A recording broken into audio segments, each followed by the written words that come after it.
Hello student, आज हम लोग स्टडी करेंगे बिहार बोर्ड में 2013 में पूछा हुआ ऑब्जेक्टिव क्वेश्चन कि फिजिक्स में बिहार बोर्ड में 2013 में कौन सा क्वेश्चन पूछा है। तो चलिए आप लोग फटाफट ज्वाइन कर जाइए और देखते हैं कि बिहार बोर्ड में 2013 में कौन सा क्वेश्चन पूछा है फिजिक्स में। ठीक है, उसका हम लोग सॉल्यूशन स्टडी करने जा रहे हैं, फिजिक्स 2013 सॉल्यूशन। ठीक है, चलिए तो देखते हैं आज का पहला क्वेश्चन क्या कहता है। कहता है मेरे प्यारे बच्चे, लेंस के द्वारा कितने प्रतिबिंब बनेंगे यदि वस्तु को कहाँ रखा जा रहा है? मुख्य अक्ष पर प्रधान अक्ष पर रखा जाता है, उसी को मुख्य अक्ष कहते हैं। कह रहा है मेरे प्यारे बच्चे कि लेंस के द्वारा कितने प्रतिबिंब बनेंगे, लेंस के द्वारा कितना प्रतिबिंब बनेगा यदि मुख्य वस्तु को कहाँ रखा जा रहा है? मुख्य अक्ष पर, प्रधान अक्ष पर रखते हैं तो उस वस्तु का प्रतिबिंब जो है से 1 बनेगा या 2 बनेगा या 3 बनेगा या 7 बनेगा। तो जब भी मुख्य अक्ष की बात करेगा तो मुख्य अक्ष पर इसका प्रतिबिंब कितना बनता है? तो 3 बनता है। लेंस के द्वारा आप कोई भी वस्तु को मुख्य अक्ष पर रखेंगे उसका प्रतिबिंब कितना बनेगा? उसका प्रतिबिंब 3 बनेगा। ठीक है, नेक्स्ट क्वेश्चन देखते हैं क्या कहता है। नेक्स्ट क्वेश्चन आपको कहता है मेरे प्यारे बच्चे कि 64 समरूप बूंदे जिनमें प्रत्येक की धारिता 5 माइक्रोफैराड है। 64 समरूप बूंदे हैं जिनमें प्रत्येक की धारिता जो है से क्या है? 5 माइक्रोफैराड है, मिलकर एक बड़ा बूंद बनाता है। तो कहता है बड़े बूंद की धारिता क्या होगा? तो आपको बताए थे बड़े बूंद की धारिता के लिए फॉर्मूला होता है, क्या होता है? n के पावर 1/3 इंटू छोटा बूंद। तो n के काम यहाँ देखिए कितना कर रहा है? 64 के पावर 1/3 कर देना है। c का वैल्यू कितना है? 5 माइक्रोफैराड। 64 को लिख सकते हैं 4 का क्यूब 1/3 5 माइक्रोफैराड। मेरे बच्चे 5 के कितना होगा? 20 माइक्रोफैराड। कितना? 20 माइक्रोफैराड। यानी आपको c जो है से करेक्ट आंसर। ये क्वेश्चन बहुत बार बिहार बोर्ड में पूछा हुआ, 2013 में ही सिर्फ नहीं पूछा हुआ और भी आप देखिएगा तो क्वेश्चन बैंक में आपको मिलेगा क्वेश्चन। ठीक है, 20 आप ये फॉर्मूला याद करना है कि n के पावर 1/3 इंटू c होता है। ठीक है, और जो भी दिया हुआ रहेगा उसको क्या कर दीजिए? 1/3 कर दीजिए, मल्टीप्लाई कर दीजिए। नेक्स्ट क्वेश्चन क्या कहता है मेरे प्यारे बच्चे? सब देखिए न्यूमेरिकल है। देखिए न्यूमेरिकल भी रहता है आपको बिहार बोर्ड में, तो न्यूमेरिकल जब तक आपको फॉर्मूला याद नहीं रहेगा तो न्यूमेरिकल बनेगा नहीं। मेरे बच्चे कह रहा है 5 ओम प्रतिरोध के एक तार जिसका विभवांतर 60 वोल्ट है। कह रहा है मेरे बच्चे कि 5 ओम प्रतिरोध का एक तार है जिसका विभवांतर कितना है? 7 वोल्ट। R बराबर 5 ओम। ठीक है, V बराबर आपको कह रहा है 7 वोल्ट। ठीक है, और टाइम आपको दिया हुआ है 20 मिनट। 20 मिनट को चेंज कीजिएगा तो 1200 सेकेंड हो जाएगा। ठीक है, अब यहाँ पर ध्यान दीजिएगा उत्पन्न धारा H बराबर उत्पन्न उष्मा, H बराबर आपको फॉर्मूला बताए थे I² या फिर ऐसे भी लिख सकते हो V² by R into T divided by 4.2। ठीक है, V का वैल्यू कितना है? 7, 49 हो जाएगा, 1200 आपको होगा। ठीक है, प्रतिरोध कितना है? 5 है, ये 4.2 है। उष्मा संबंधी जूल के नियम ये हटा दीजिएगा तो 1 0 बढ़ जाएगा। 7 6 42 7 7 49। ठीक है, कैंसिल हो जाएगा मेरे प्यारे बच्चे। 6 दूनी की 12। ठीक है, पता होगा ये 400 बार में करेगा तो 700 कितना? 2800 जूल पर कैलोरी। ठीक है, 2800 कैलोरी की बात किया जा रहा है यहाँ पर, चूंकि 4.2 से हम लोग डिवाइड कर दिए ना। फॉर्मूला बस याद रखिए और मान बैठा। ठीक है, ये भी क्वेश्चन पूछा बहुत बार। 2800 कैलोरी आपका आंसर हो जाएगा। ठीक है, फॉर्मूला बस H बराबर I² RT पर भी हम लिख सकते हैं, चूंकि या तो फिर उसको सोल्व करोगे ये फॉर्मूला निकल जाएगा। कहता आयाम मॉडुलन, कहता आयाम मॉडुलन सूचांक का मान कितना से कितना के बीच। आपको पीछे भी बताया थे 0 होता है या 1 और अनंत के बीच होता है, या 0 और 1 के बीच, या हमेशा अनंत बताए थे। मेरे प्यारे बच्चे, आयाम मॉडुलन का सूचांक का मान जो होता है से 0 और 1 के बीच होता है। किसके बीच होता है? तो 0 और 1 के बीच होता है। सी जो है से बिल्कुल आपको करेक्ट आंसर है। सी जो है बिल्कुल करेक्ट आंसर है, ठीक है। अब यहाँ पर ध्यान दीजिएगा, नेक्स्ट क्वेश्चन क्या कह रहा है कि जब प्रकाश की किरणें ग्लास स्लैब में प्रवेश करती है तो इसका तरंगदैर्घ्य क्या होगा? जब प्रकाश की किरणें ग्लास स्लैब में प्रवेश करती है तो उसका तरंगदैर्घ्य जो है मेरे प्यारे बच्चे घट जाता है। क्या होता है? घट जाता है। जब प्रकाश किरणें आपको किसमें कांच स्लैब में प्रवेश करेगी तो उस स्थिति में उसको क्या होगा? तो तरंगदैर्घ्य जो है से घट जाता है। नेक्स्ट क्वेश्चन कहता है प्रतिघात। प्रतिघात का क्या मात्रक होता है? प्रतिघात का क्या मात्रक होता है ये आपको बताना है मेरे बच्चे। प्रतिघात का मात्रक जो होता है ओम होता है। प्रतिघात का हो, ठीक है, प्रेरकत्व का हो, प्रेरकत्व का आपको हेनरी होता है, प्रतिघात हो गया, प्रतिबाधा हो गया, ठीक है, ये सब जो है प्रतिरोध के जैसा होता है। प्रतिघात का हो, ठीक है, प्रतिबाधा का हो, ये सब किसके जैसा होता है? ये जो आपका है से किसके जैसा आपको है? तो आपको प्रतिरोध के जैसे, आप प्रेरणिक प्रतिघात का हो या धारतीय प्रतिघात का हो, सबका मात्रक ओम मिलेगा, क्योंकि सब it is equivalent to resistance. इसका काम जो है अवरोध उत्पन्न करना, रुकावट उत्पन्न करना, ठीक है। चलिए नेक्स्ट क्वेश्चन क्या कहता है? देखिए डेसिमल नंबर सिस्टम आपको कह रहा है, ध्यान दीजिएगा, दार्शनिक संख्या 25 को द्विआधारी, 25 को डेसिमल जो है आपको इसको बाइनरी नंबर में चेंज करना। देखिए 25 को बाइनरी में चेंज करना। बाइनरी में दो नंबर होता है 0 और 1, जिसका निर्माण 0 और 1 से होता है उसको बाइनरी नंबर सिस्टम कहते हैं। कह रहा है मेरे प्यारे बच्चे, जिसका निर्माण जो है 0 और 1 से होता है उसको बाइनरी नंबर सिस्टम कहते हैं। बाइनरी जिसका बेस 2 होता है। तो जब भी आपको कोई रहेगा संख्या दिया हुआ दशमिक अंकपत्ति में रहेगा, ठीक है, अब इसको द्विआधारी में कन्वर्ट करना है, ठीक है, बाइनरी नंबर सिस्टम में कन्वर्ट करने के लिए कह रहा है डेसिमल को 25 है, तो इसको कितना से भागा देना है? 2 से। कितना से भागा? 2 से। आप कहोगे सर 2 से क्यों भागा दे रहे हैं? क्योंकि बाइनरी नंबर 2 होता है। बाइनरी नंबर कितना होता है? 2। कौन कौन? 0 और 1, इसका बेस 2 हो गया, ठीक है। तो 25 को 2 से भागा दीजिएगा, 12 दूनी 24। जो शेषफल बचेगा इन्हें लिखते जाना है, 1 बचेगा, 24 से 25 होता है, फिर 2 से भागा दीजिए, ठीक है। तो 6 दूनी की 12, कट जाएगा, शेषफल 0 ने बचा। अब फिर भागा 2 से देना है, 3 दूनी की 6, ठीक है, शेषफल कितना? 0 बचेगा, ठीक है। फिर ध्यान दीजिएगा 2 से, तो 2 1 2, शेषफल कितना? अब 2 से 1 में भागा नहीं लगेगा, लगेगा कि नहीं लगेगा? नहीं लगेगा।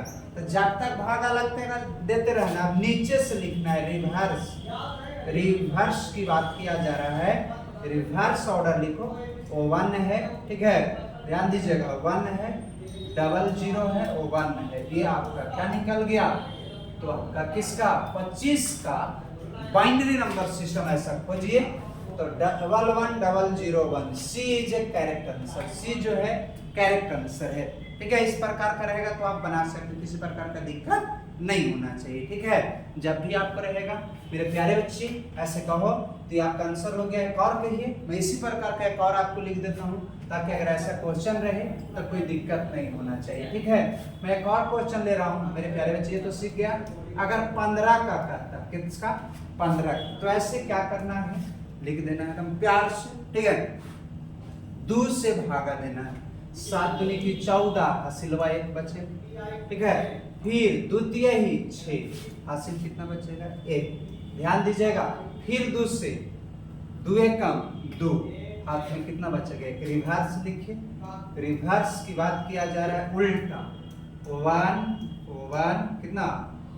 ये आपका हो गया। अगर 15 का कहता तो ठीक है, 15 का कहता इस प्रकार आप बना सकते। 15 के है, 25 के है, इस प्रकार आपको एक दिन स्पेशल फॉर बाइनरी नंबर का क्लास में दूंगा।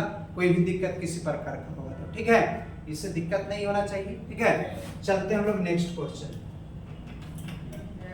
कह रहा हाइड्रोजन स्पेक्ट्रम के, मेरे प्यारे बच्चे, हाइड्रोजन स्पेक्ट्रम की कौन सी भाग जो है से दृश्य भाग में पड़ती है? कहता है हाइड्रोजन स्पेक्ट्रम कौन सी श्रेणी दृश्य भाग में? आपको बताया था ना, बीपी बीपीएच, बीपी बीपीएच, ठीक है। 6 गो श्रेणी बताया, ठीक है, कि लाइमन श्रेणी, बार्बर श्रेणी, पाश्चर, ब्रैकेट, फुंड, हमप्रेसिस बताया था ये सब आपको, 6 गो श्रेणी। अब कह रहा दृश्य भाग में कौन आता है, बामर श्रेणी जो है से दृश्य भाग में, नहीं कहने का मतलब जहां हम लोग को कोई वस्तु जो है से दिखाई देता है, जहां पर कोई वस्तु दिखाई देता है तो उसको हम लोग कहते हैं दृश्य भाग, ठीक है। अब यहाँ पर कह रहा है कि हाइड्रोजन स्पेक्ट्रम के कौन सा श्रेणी दृश्य भाग में पड़ता है, तो बामर श्रेणी। कौन श्रेणी, बामर श्रेणी दृश्य भाग में पड़ती है।